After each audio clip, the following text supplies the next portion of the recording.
जय श्री कृष्णा। वैशाख महीने की कहानी। एक राजा था, उसके पुत्र नहीं था। वह बहुत दुखी रहता था। उसने वैशाख स्नान किया। सुबह शुभ मुहूर्त में गंगा किनारे जाता और स्नान करता और दान पुण्य करता। बड़ पीपल केड़ा कदम आवड़ा सबके सबको सींचता और प्रार्थना करता और भगवान से कहता, हे प्रभु मुझे एक पुत्र देना। उसी गंगा के किनारे एक बंदरिया रहती थी। वो भी जल्दी आके स्नान करती। वो बोलती, राजा को एक पुत्र देना ही गंगा मैया, मुझे 7800 पोते देना। अब गंगा मैया दोनों की प्रार्थना सुन ली तो राजा वहाँ संकल्प करता कि अगर कोई ये पानी मैं आता हूँ उसके पहले हिलता हुआ नजर आता है, अगर कोई स्त्री होगी तो मैं उससे विवाह कर लूंगा। एक दिन राजा जल्दी आया, देखा तो बंदरिया नहाकर पेड़ पर चढ़ रही थी। राजा ने देखा कि मैंने संकल्प किया है तो मुझे इसका पूरा करना चाहिए जो मन में विचार किया है। उसने राजा ने बंदरिया को पकड़ के और उससे फेरे कराकर उसको महल में लिया आया। एक दिन राजा खाना खाकर आग की गुठली छोड़ दी।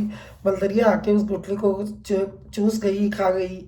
तो उसके लबों मिले, उसको उसको दिल चढ़ गए और उसके राजा को पता लगा कि बंदरिया को आशाबंद रह गया तो बहुत खुश हुआ। जैसे जैसे महीने महीने महीने बीतते गए, नवा महीना आया। राजा ने सोचा बंदरिया है, कैसे कहेगी कि मेरे को तकलीफ हो रही है, तो उसने घंटी बांध दी। अब कि बंदरिया को बोल दिया कि जब भी तेरे को तकलीफ हो तो घंटी बजा देना। अब वो रानियाँ थी, वो सब चिढ़ने लगी। उनके बच्चे लिए हुए थे। वो सोचे अगर बंदरिया के बच्चा हो गया तो हमारा सबका मान घट जाएगा। उन्होंने है ना बंदरिया नहीं, घंटी नहीं बजाई, उससे पहले ही उसने घंटी बजा दी। राजा आए तो उन्होंने देखा कि सब रानियाँ एक साथ हंसने लगी। तो अब रोज बंदरिया घंटी बजाती और रोज राजा देखने आ जाते। तो राजा ने मन में विचार किया कि ये तो जानवर है, ऐसे ही बजा लेती है। तो उसने ध्यान नहीं दिया। एक एक दिन है ना सच में रानी के उसके बंदरिया के बच्चा होने वाला था। दर्द हुआ तो खूब घंटी बजाई, लेकिन राजा नहीं आए। रानियों ने सोचा कि अपन ही इसको बच्चा करवा देते हैं।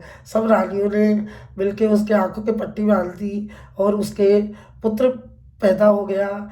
उस पुत्र को दासी को बोल के उसको गंगा के किनारे बहाने के लिए बोल दिया कि तुम गंगा जी के पे जाके इसको बहाए हो। एक दासी को पैसे दे दिए और वो लोभ के अंदर उस पुत्र को लेकर और एक पेटी में, लकड़ी की पेटी में बच्चे को बंद करके ले गई और पानी में बहा आई। अब पानी की गंगा के पानी में बहाई, बहती बहती वो दूसरे गांव में चली गई पेटी।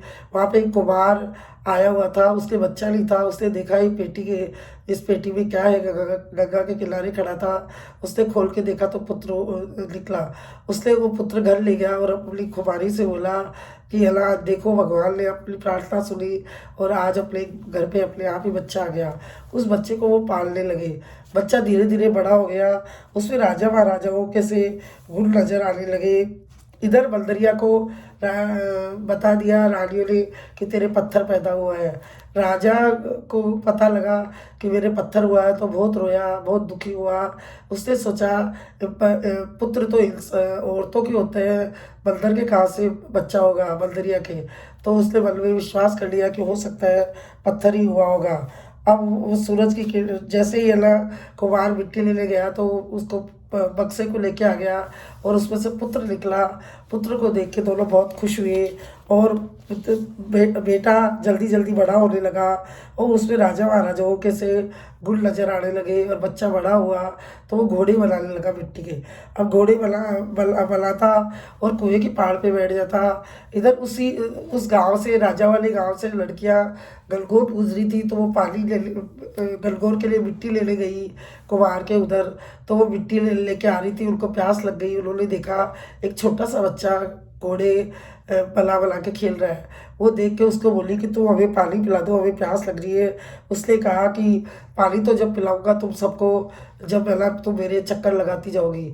उन्होंने उस बच्चे के साथ साथ चक्कर लगाए और एक एक गिलास पानी पिया और सबके उनके सब लड़कियों के आशा बंद रह गया और सबके दिल चढ़ गए।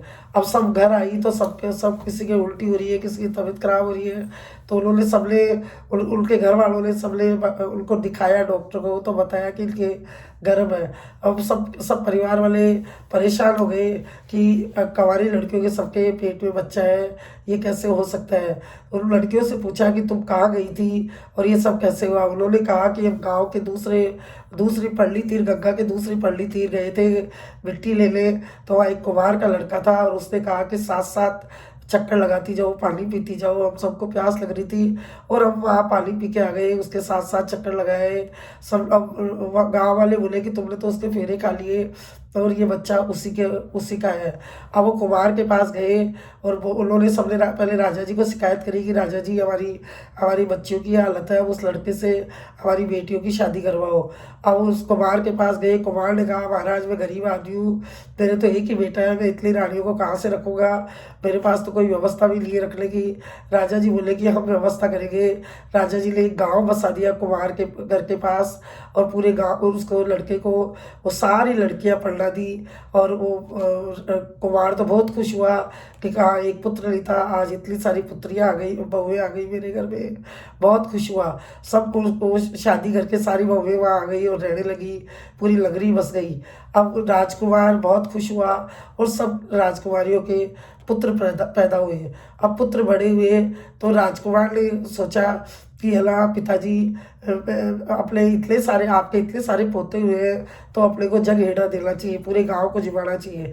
अब राजा जी ने पूरे गांव उससे कुमार ने पूरे गांव में राजा जी को कहलवाया कि मेरे पुत्र हुए हैं, 7800 पोते हुए हैं, तो आप सब मेरे घर भंडारा है, प्रसादी है, बधाई है, तो आप सब मेरे घर जीवने आना। अब उधर सब गांव के जीवने आए। उधर राजा की रानी जो बंदरिया थी, राजकुमार को एहसास था कि मैं राजा का बेटा हूँ, पता था, भगवान की कृपा थी, तो उसको सारा विचार था कि मैं ना राजा का बेटा हूँ। तो उसने बंदरिया के लिए अच्छे कपड़े भेजे और अच्छे के जेवर भेजे, पालकी भेजी। बंदरिया सब रानियाँ आई लेकिन बंदरिया के लिए अच्छी पालकी और अच्छे गहने कपड़े भेजे।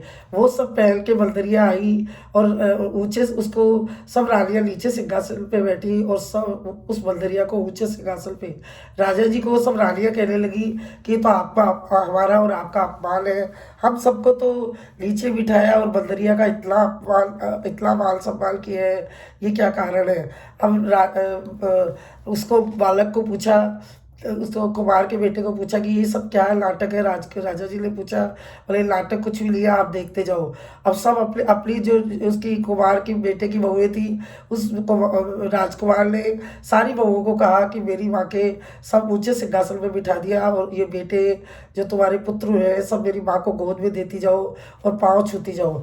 ये सब देखते देखते रहे तो सारी रानियाँ जलने लगी कि ये हो लो, इसी का, ये राजा जी का ही बेटा है। उनको सबको एहसास हुआ कि शायद दासी ने इसको मारा नहीं था और ये जिंदा है। उनको एहसास हुआ बल में, तो राजा जी ने को पीछे पड़ गई कि ये ना पूछो ऐसा क्यों कर रहे हैं, आपका अपमान हो रहा है। राजा जी ने उस बेटे को पूछा कि क्या हो रहा है, कि तो राजकुमार ने बोला मैं आपका बेटा हूँ और ये सब रानियाँ ने तो आपके साथ धोखा किया है और मेरे को नदी में बक्से में डाल के भगा दिया, इन्होंने मेरे को मारने के लिए दासी को दे दिया।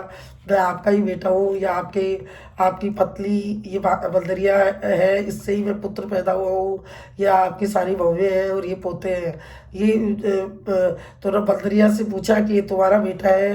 बोले हाँ मेरा बेटा है, इन रानियों ने मेरे साथ धोखा किया।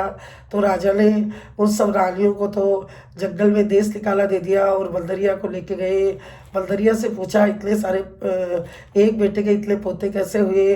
बंदरिया ने कहा कि आप जब जल में स्नान करके भगवान से प्रार्थना करते थे तो आप बोलते मुझे एक बेटा देना और मैं बोलती थी मुझे 7800 पोते देना। तो वैशाख में स्नान करने से, गंगा स्नान करने से और भगवान के भजन और पूजा पाठ करने से वैशाख भगवान ने विष्णु भगवान ने अपने को इतना बड़ा परिवार दिया है। आपके एक बेटा हुआ, मेरे 7800 पोते हुए, खूब भंडार भर गए। राजा ने गाजे बाजे से सब बहुओं को, पोतों को गांव में लेके आए और उनको रात से ठाट से रखने लगे। हे वैशाख भगवान, सब सारी नगरी के अचंभा करने लगे कि प्रभु की सेवा भक्ति से ऐसे वंश वृद्धि होती है, घर में अन्न के भंडार भरे रहते हैं। कुमार भी बहुत खुश हुआ और राजा जी भी बहुत खुश हुए। इतने बहुए, इतने पोते देख के राजा जी का परिवार बढ़ गया, घर में खूब भंडार भर गए और खूब रात से ठाट हो गए। वैशाख महीने में स्नान करने से ये सब मिलता है। सबको वैशाख महीना स्नान करना चाहिए। अगर व्रत नहीं हो तो दाल पुण्य करना चाहिए, भगवान से प्रार्थना करनी चाहिए, पूजा पाठ करनी चाहिए। बड़ पीपल, केला, कदम, आंवला, आंकड़ा सबको सींचा साचा करना चाहिए। ब्राह्मण को दान करना चाहिए। सबसे हल्की वस्तु होती है पानी। पानी की प्याऊ लगवाएं, शरबत की प्याऊ लगवाएं और गरीबों को दान दें। चिड़ियों के लिए पानी रखें, चुग्गा रखें। ये सब वैशाख महीने में पानी का सबसे बड़ा महत्व है। गर्मी रहती है तो एक बूंद भी अगर किसी को पानी मिल जाए तो उसका पुण्य मिलता है। तो परिंदे लगाना चाहिए, कीड़ी वगैरह डालना चाहिए, गरीबों को दाल देना चाहिए, शरबत देना चाहिए, खड़ाऊ देनी चाहिए, चप्पल देनी चाहिए, सीधा आटा, तेल, मिर्च, मसाला सब ये ब्राह्मण को दान करना चाहिए, मंदिरों में चढ़ाना चाहिए। ये सब करने से घर में खूब भंडार भरे रहते हैं। हे वैशाख भगवान, जैसे राजा जी को परिवार दिया, एक बेटा और 7800 पोते दिए, वैसे सबके वंश वृद्धि करना, सबके भंडार भरे रखना, सबकी सब मनोकामना पूरी करना। बोलिए वैशाख भगवान की जय, विष्णु भगवान की जय।